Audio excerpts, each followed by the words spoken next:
I would like to commend the initiative for this press conference and thank the organizer and participants with whom we launched a broad appeal against the war a few months ago, along with several members of parliament from France, Great Britain, Spain, Belgium, Ireland, Greece and Sweden, as well as trade unionists and artists, including Annie Ernaux, Nobel Prize in Literature.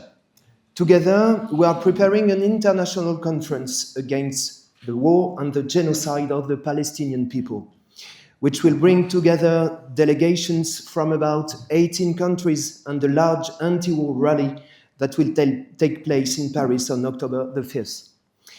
It is impossible to begin without mentioning the situation in Gaza and Palestine. I will not list all the atrocities that the state of Israel commits daily in Gaza and the West Bank. We can see it clearly. Netanyahu's true goal in this war is the systematic eradication and expulsion of an entire population. It is about putting an end to the Palestinian people once and for all. This is happening and is only possible with the complicity of the different governments. I am, of course, referring to the US government, the British government, but also the French government, which boasts of having recognized the Palestinian state and yet continues to sell weapons to Israel. Munition, military equipment, everything that passes through their ports and airports kill children, women, and men in Gaza and the West Bank every day. I want to commend the tens of thousands of people in Italy who decided yesterday to strike and demonstrate en masse against the genocide, against the complicity of the Meloni government. I have a special thought for the dock workers of Genoa and their union, whose spokesperson signed our call and is now on board the flotilla for Gaza, who declared if we lose contact with our ships, with our comrades, even for just 20 minutes, we will paralyze all of Europe. They have our full support. They are showing us the way forward. I want to salute all the activists, including my colleagues and fellow MPs from LFI, who are currently sailing with the flotilla to break the blockade of Gaza. All these initiatives are linked to the ongoing and relentless mobilization of the people. I am thinking in particular of the powerful demonstrations that have been taking place here in Great Britain. The fight against genocide is the fight against our governments. If I emphasize so strongly the horror of what is happening in Palestine, it is because the crushing of an entire people is the future, the face that this system and its governments promise to all of humanity. That is why in France, LFI supports and claims sanctions, immediate embargo on arms shipments, and suspension of all commercial, academic, scientific, and cultural agreements with Israel. As you know, the French government has recently collapsed. In itself, from my point of view, is excellent news.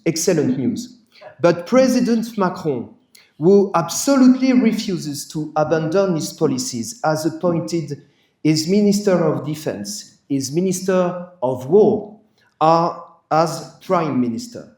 What a symbol.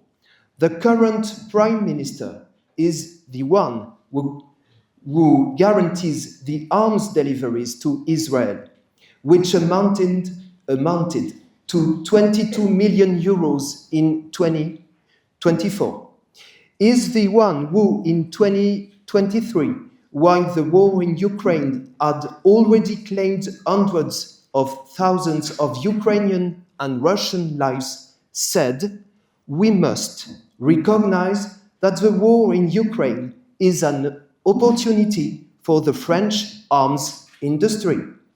France is currently the second largest arms exporter in the world, and the new Prime Minister is tasked with passing a budget that will cut tens of billions euros from schools, hospitals, public services, and social security and benefits. All budgets are being cut in a country with 10 million people living in poverty.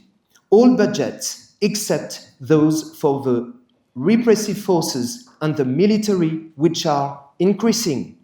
The current Prime Minister is one of those who approved Macron's decision to obey Donald Trump's orders, which demand that the military spending of each NATO member state be increased to 5% of GDP. The reality is that they are marching towards war, destroying and plundering welfare, public services, and social budgets is no longer enough for them. They want more, and they are preparing for it. At the same time, in the USA, Trump has launched a real witch hunt against immigrants and is trying to impose a McCarthyist climate, intimidating and attacking anyone who resists. The French government, and it is not alone, with its policies of racist stigmatization and discrimination against some parts of the population, is fueling the worst tendencies and fueling the far right.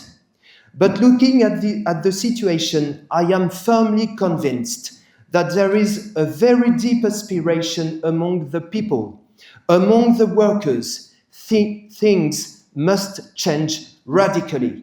On September 10, in my country, without waiting for any call from the national trade unions, 500,000 people took to the streets with one demand: shut everything down.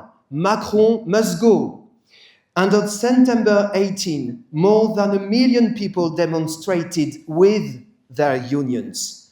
I saw the motion that was passed here at the Trade Union Congress's convention against increasing military spending.